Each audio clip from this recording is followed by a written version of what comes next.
Okay, mga bagong balita mga kapatid, inanunsyo ng Iran ang pagsasara muli nitong Strait of Hormuz. Subalit yan ay pinabulaanan ng Amerika at sinabi nilang hindi.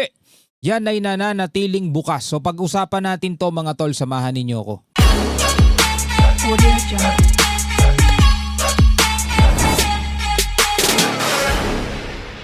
Alright, magandang araw sa inyong lahat. Welcome ulit sa ating bagong video reaction, review, commentary, opinion, criticism at kung ano-ano pa.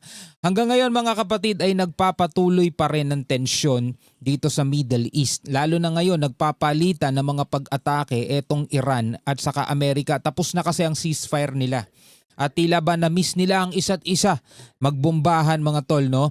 Umaatake ang Amerika at ganun din naman ng Iran, umaatake sa mga base ng Amerika dito sa Gulf Nation mga tol. Pero eto pinakabagong pag-uusapan natin, muling inanunsyo ng Iran ang pagsasara nitong Strait of Hormuz. Wala na naman daw silang padadaanin dito kasi nga tinuturing nilang kanila to eh. So bago natin to simulan, huwag niyong kalimutan mag-subscribe. Click nyo na rin ang notification bell para ma-notify kayo whenever na may mga bago tayong reaction video tulad nito. Alright, wag na natin patagalin pa. Panoorin na natin to mga tol.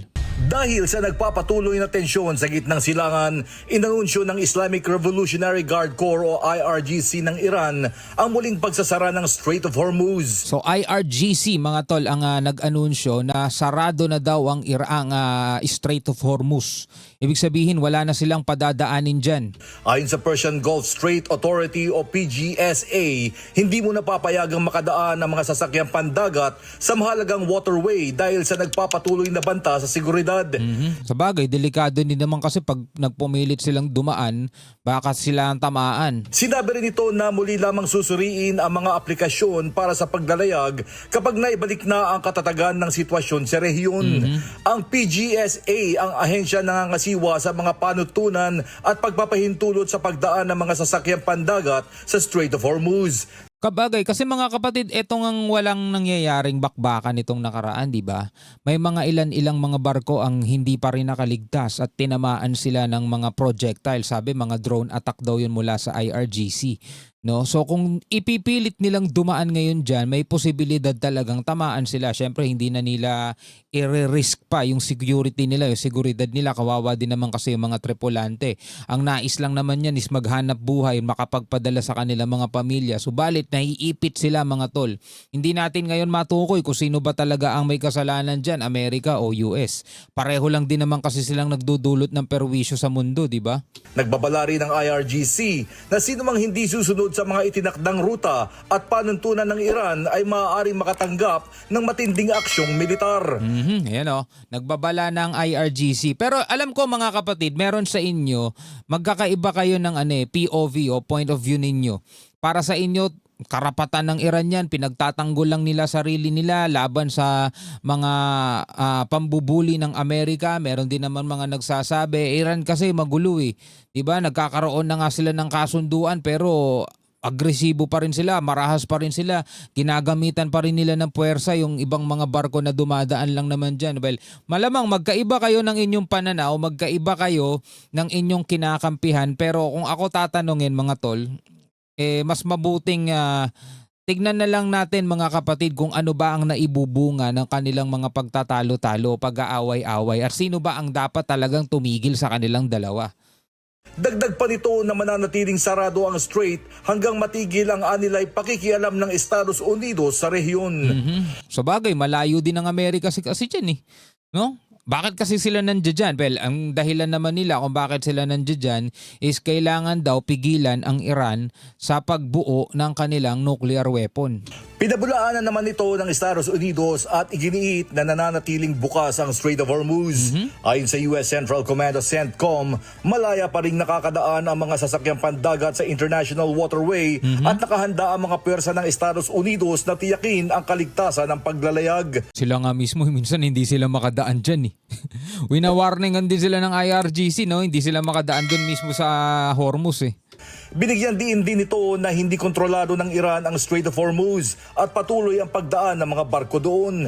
Tinuturing kasi itong international waterway. Ibig sabihin mga kapatid, walang bansang nagmamay-ari dyan at walang bansang dapat kumontrol dyan. Yan ay international waterway, daanan ng mga barko at yan ay para sa lahat ng mga bansa. Ang sabi ng Iran, sila daw ang dapat nangangasiwa dyan. Kaya nga sabi rito sa nakapost, claim the Iranian commander for the Islamic Revolutionary Guard Corps Navy recently said on state-owned media that no foreign vessels may pass through the Strait of Hormuz without being identified, tracked, and monitored by Iranian forces. Yun ang sabi. Pero ang katotohanan, ito daw yung fact, Iran does not control the Strait of Hormuz. It remains an international waterway.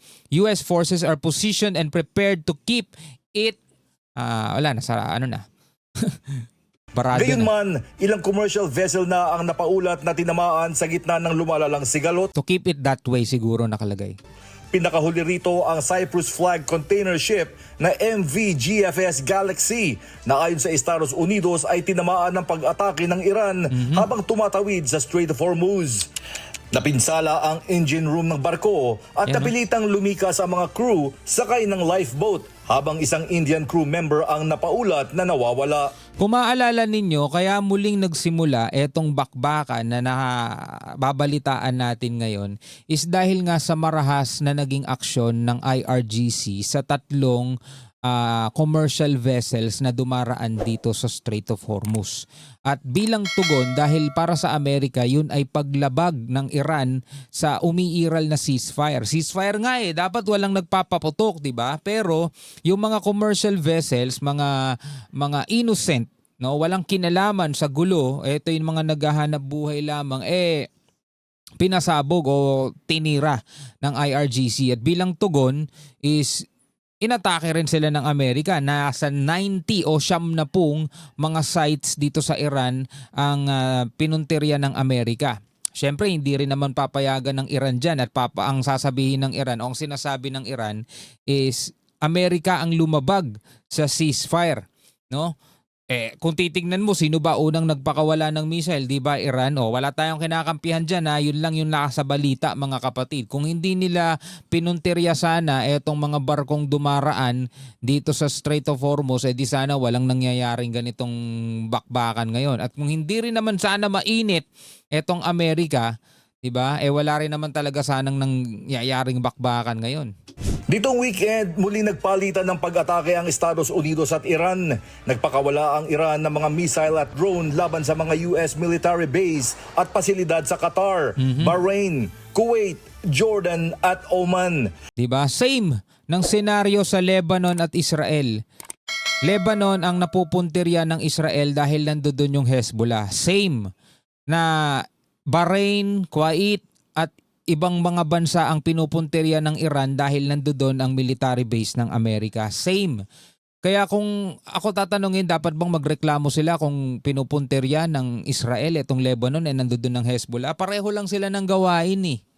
Ayon sa IRGC, tinamaan dito ang mga logistics facility, refueling platform ng mga US aircraft carrier, mga command center, radar site, ammunition depot at ilang MQ-9 drone hangars sa rehiyon.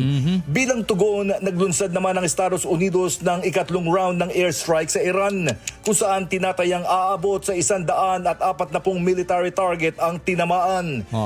Eto ba yung masasabi nating nagpapakitaan lang ng puwersa? Hindi na, balik-bakbaka na ulit sila mga tol. Hindi man nila ina-announce na official all-out war. Wala pang ina-announce na ganun. Pero sa nakikita natin, parang ganun na rin. Kabilang dito ang mga missile at drone site, naval facilities, communication networks, coastal surveillance locations at mga imbakan ng armas. Sa kabuuan, mahigit 300 target na ang tinamaan ng Estados Unidos sa loob ng 3 magkakasunod na gabi. Grabe 3 gabi, 300 targets na ang tinamaan nila. Sinabi naman ni Iranian Parliament Speaker Muhammad Bagher Ghalibaf na tapos na ang panahon ng mga kasunduang pabor lamang sa isang panig. Giit niya, binalaan na nila ang Estados Unidos na tuparin ang mga pangako nito at may kapalit ang mga anumang paglabag sa Memorandum of Understanding o MOU, partikular sa usapin ng Strait of Hormuz. Pero sana nare-realize ng Iran mga tol na parang sila ang mas natatalo. Alam nyo kung bakit ko nasabi yon mga tol?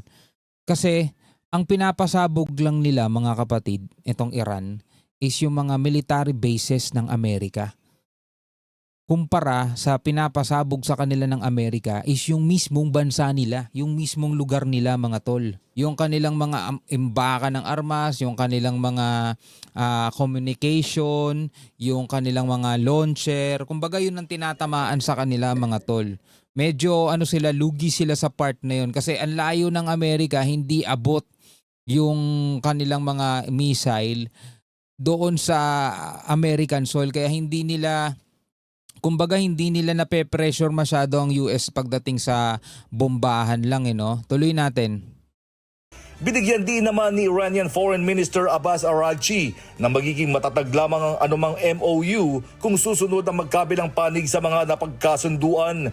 Anumang paglabag umano ng Estados Unidos ay sasagutin ng katumbas na hakbang ng Iran.